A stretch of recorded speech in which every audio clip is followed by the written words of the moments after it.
Hello students, welcome to Economics 1. Today's topic would be stock markets. Recently, India replaces Hong Kong as the fourth largest stock market. That was recently news. In this context, we will discuss about what are the basics of stock market and how India replaced Hong Kong as the fourth largest stock market. Before that, India's total market value, as per this report, is for 366 lakh crore, according to the report.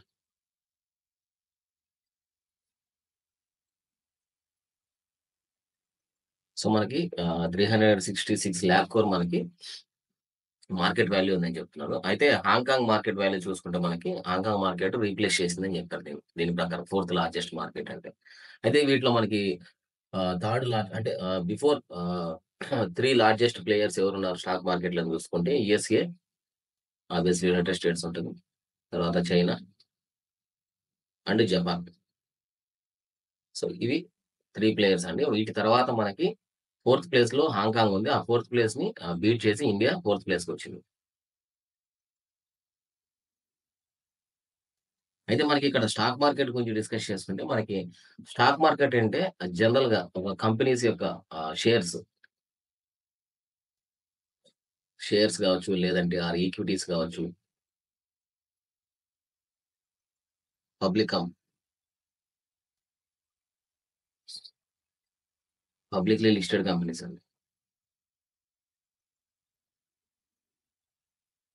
ఈ publicly listed companies ఏం చేస్తాయంటే ఆహ్, long term capital కోసం ఏం చేస్తారంటే వీళ్ళు shares గాని, లేదంటే ఈక్విటీస్ గాని మార్కెట్‌లో ఇష్యూ చేస్తారు. ఫస్ట్ టైమ్ ఇష్యూ చేస్తే అదేమో ఐపీఓ అంటారండి. Initial public offering.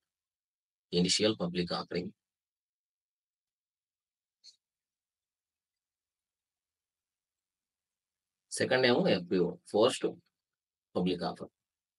సో, ఈ కాంటెక్స్ట్‌లో ఏంటంటే ఫస్ట్ టైమ్ ఇష్యూ చేసేవాళ్ళేంటంటే ఐపీఓ కింద ఉంటాయి. దాని తర్వాత సెకండ్ టైమ్ ట్రేడ్ చేసుకోవాలనుకున్నోళ్ళు ఎఫ్‌పిఓ ద్వారా సెకండ్ టైమ్ ట్రేడ్ చేసుకుంటారు. అయితే ఇక్కడ మనకి ఈ స్టాక్ మార్కెట్ గురించి రెగ్యులేట్ చేసే వ్యవస్థ వచ్చి మనకి SEBI, securities and exchange board of India అండి. మనకి సెబీ రెగ్యులేట్ చేస్తది. ఈ సెబీ మనకి 1992లో ఎస్టాబ్లిష్ చేయబడిందండి. Based on Sivaramakrishnan committee. Sivaramakrishnan committee. So, sometimes మనకి ఈ కమిటీస్ కూడా ఇంపార్టెంట్ రోల్ ప్లే చేస్తాయి. అయితే ఇక్కడ మనకి ఇండియాలో మేజర్‌గా స్టాక్ ఎక్స్‌చేంజెస్ చూసుకుంటే 2 టైప్స్ ఆఫ్ స్టాక్ ఎక్స్‌చేంజెస్ ఉన్నాయండి. ఒకటేమో బాంబే స్టాక్ ఎక్స్‌చేంజ్ ఒకటి, రెండోదేమో నేషనల్ స్టాక్ ఎక్స్‌చేంజ్ ఒకటి. ఈ 2 మేజర్ స్టాక్ ఎక్స్‌చేంజెస్. అయితే ఇది బాంబే స్టాక్ ఎక్స్‌చేంజెస్ బిఫోర్ అంటే ఇండిపెండెన్స్ కంటే ముందు గూడా ఉంది. అంటే మనకి బ్రిటిష్ టైమ్ నుంచి గూడా ఉంది. ఇది ఓల్డెస్ట్ అని చెప్పొచ్చు.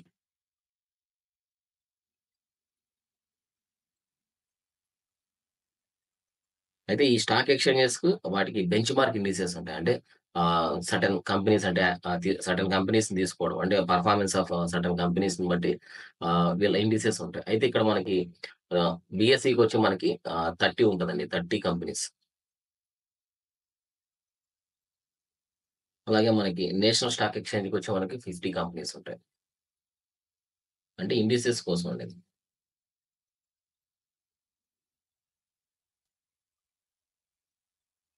మనకు ఆల్రెడీ డిస్కస్ చేసుకున్నట్టు సెబీ అనేది మనకి స్టాక్ మార్కెట్‌ని రెగ్యులేట్ చేస్తది కాబట్టి, ఇది స్టాక్ మార్కెట్ రెగ్యులేటర్‌గా కూడా పిలవచ్చు. అయితే ఇక్కడ మనకి ప్రైమరీ మార్కెట్ ఇందాక మనం చెప్పినట్టు ఐపీఓ ఒకటి, ఎఫ్‌పిఓ ఒకటి. ఫస్ట్ థింగ్ ఏంటంటే మనకి ప్రైమరీ మార్కెట్. ప్రైమరీ మార్కెట్ ఒకటి. సెకండ్ వచ్చి సెకండరీ మార్కెట్ ఒకటి.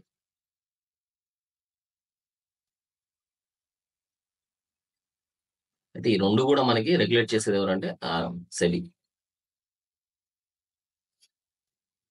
తర్వాత మనకి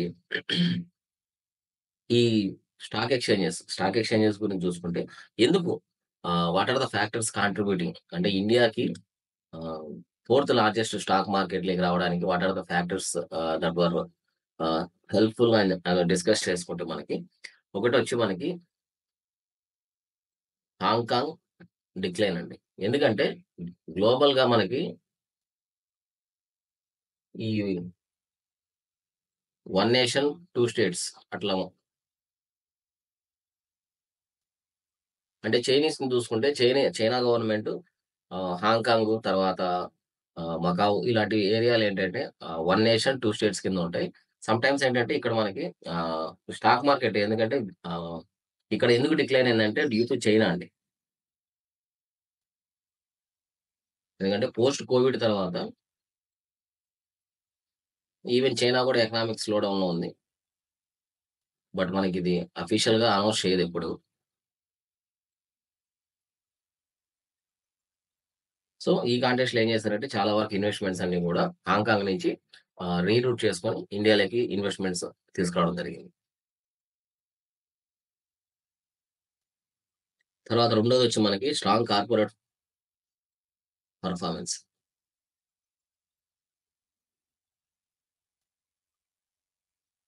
స్ట్రాంగ్ కార్పొరేట్ పెర్ఫార్మన్స్ అంటే మనకి జనరల్‌గా ఐటీ కంపెనీస్ కావచ్చు, లేదంటే ఆహ్, మనకి ఫార్మాస్యూటికల్ కంపెనీ కావచ్చు, లేదంటే ఎనర్జీకి సంబంధించినవి కావచ్చు.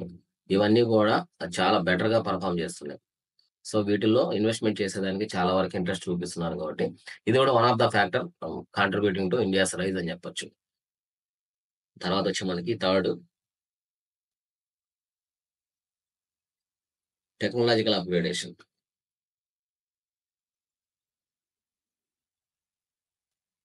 టెక్నాలజికల్ అప్‌గ్రేడేషన్ ఏంటంటే జనరల్‌గా ట్రేడింగ్ చేయాలనుకున్న వాళ్ళకి ఇంట్రాడే కావచ్చు, లేదంటే రెగ్యులర్ ట్రేడింగ్ యాక్టివిటీస్ ఏవైనా కూడా త్రూ యాప్స్ ద్వారా మనం ఇప్పుడు చేస్తున్నాం మెజారిటీ. తర్వాత మనకి దీంతో పాటు మనకి ఆహ్, వెబ్‌సైట్స్ అండ్ క్లియర్ ఇన్ఫర్మేషన్ గూడా మన దగ్గర ఉంది. అంటే ఏ కంపెనీస్ బాగా పెర్ఫార్మ్ చేస్తున్నాయి, ఏ కంపెనీస్ చేయట్లేదా దాన్ని బట్టి కూడా మనం చాలా వరకు డెసిషన్స్ తీసుకుంటాం కాబట్టి, ఈ టెక్నాలజికల్ అప్‌గ్రేడేషన్ కూడా వన్ ఆఫ్ ద ఫ్యాక్టర్ అని కూడా చెప్పొచ్చు మనం. తర్వాతొచ్చి మనకి ఫోర్త్ ఫ్యాక్టర్ వచ్చి ఆహ్, ఆల్టర్‌నేటివ్ టు చైనా అని చెప్పి ఒక ఫ్రేజ్. ఆల్టర్‌నేటివ్ టు చైనా అంటే జనరల్‌గా చైనా ప్లస్ వన్ స్ట్రాటజీ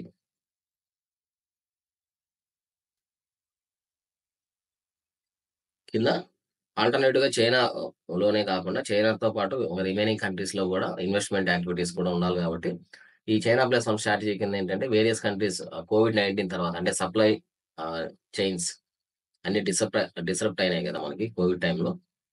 అంటే మెజారిటీ మనకి ప్రొడక్ట్స్ అన్నీ కూడా చైనీస్ నుంచి ఎక్స్‌పోర్ట్ అయితాయి. ఎందుకంటే చైనా అనేది మేజర్ హబ్ అని జెప్పొచ్చు. మేజర్ ప్రొడక్షన్ హబ్ అని జెప్పొచ్చు. సో, ఈ కాంటెక్స్‌లో గూడా ఏం చేశారంటే చాలా వరకి చైనా ఒక్కటే డిపెండ్ గాకుండా వేరియస్ కంట్రీస్‌ని గూడా ఇన్వాల్వ్ చేయాలని జెప్పి సప్లై చైన్స్ రెసిలియంట్ ఇనిషియేటివ్ అని గూడా దాన్ని తీసుకురావడం జరిగింది. సప్లై చైన్స్ రెసిలియంట్ ఇనిషియేటివ్ అని జెప్పి. సో, ఈ కాంటెక్స్‌లో గూడా మనకి ఆల్టర్‌నేటివ్ టు చైనా ఇండియాను గూడా డెవలప్ చేయాలి గదా! అని జెప్పి స్టాక్ మార్కెట్‌లో చాలా వరకు ఇన్వెస్ట్‌మెంట్ తీసుకురావడం గూడా జరిగిందండి. అయితే మనకిక్కడ ఎకనామిక్ ఎన్విరాన్మెంట్ చూసుకోవడం గాని, లేదంటే పొలిటికల్ స్టెబిలిటీ గాని, ఇవన్నీ గూడా మేజర్ ఫ్యాక్టర్స్ ఇక్కడ రోల్ ప్లే చేయడం జరుగుతుందండి. అంటే ఆల్టర్‌నేటివ్ టు చైనా అంటే not only in India various కంట్రీస్‌లో గూడా తీసుకోవచ్చు. బట్ ఏంటంటే మేజర్‌గా మనకిక్కడ ఎకనామిక్ డెవలప్‌మెంట్ ఉందా లేదా? అలాగే మనకి పొలిటికల్ స్టెబిలిటీ కంట్రీస్‌లో పొలిటికల్ స్టెబిలిటీ ఉందా లేదా? అలాగే మనకి ఎన్విరాన్మెంటల్ ఇష్యూస్ లేకుండా సస్టైనబుల్‌గా మనకి ఎకానమిక్ గ్రోత్ అనేది ఉందా లేదా అనేది కూడా కన్సిడర్ చేస్తారు. సో, ఈ కాంటెక్స్ట్‌లో మనకి ఆల్టర్‌నేటివ్ టు చైనా అని చెప్పి కూడా మన ఇండియా మార్కెట్‌ని డెవలప్ చేసేదానికి ట్రై చేశారండి. ఇది రీసెంట్‌గా మనకి ఫోర్త్ లార్జెస్ట్ మార్కెట్‌ని ఇండియా క్యాప్చర్ చేసేదానికి సమ్ ఆఫ్ ద రీజన్స్ అలాగే basic information about stock exchanges అండి. Thank you for watching class.